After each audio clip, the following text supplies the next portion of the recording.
Greetings friends, and welcome to BBP.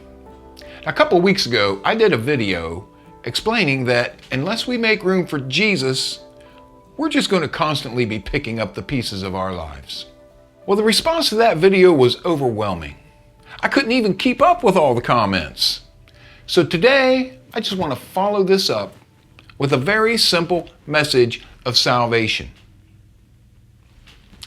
If you're having trouble making sense of your life and you see no hope that things will ever get better, I'm asking you to take 5 minutes out of your busy schedule and watch this video and ask yourself if what I'm saying makes more sense than what you currently believe about God and life.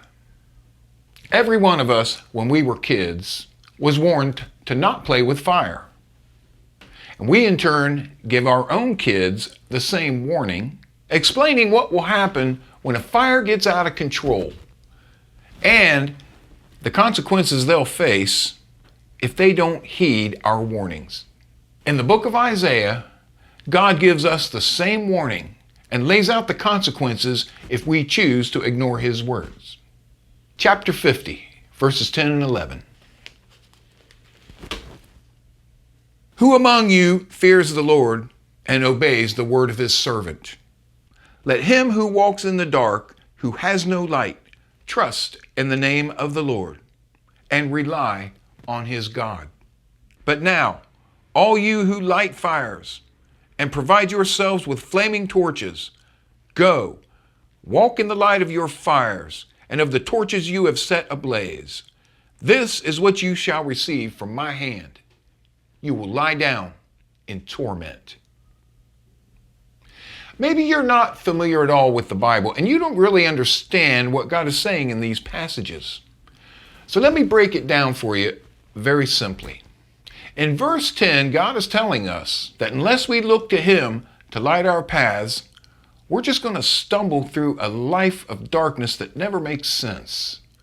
And at every turn, we're going to be confused or frustrated or hurt by our circumstances.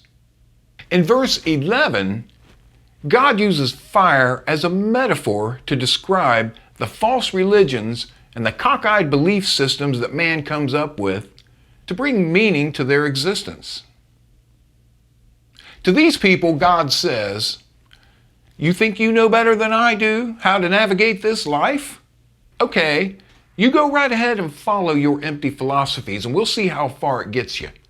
At the end of verse 11, he says that everyone who tries to do life on their own terms is going to end up tormented. Now this sentence, "you will lie down in torment," it has a double meaning. On this side of eternity, what God is saying is that you're never going to have true, lasting peace. Oh, you may have moments of happiness now and then when things are going your way. But overall, when you lay down at night, you're going to know and hear that something isn't right. And when your days on earth are done, well, that's when the reference to fire is no longer metaphorical. You're going to experience never-ending torment, being separated from God for eternity. We didn't create ourselves.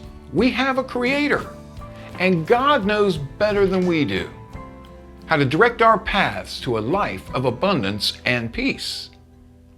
And life is never going to make sense until we connect with our Creator.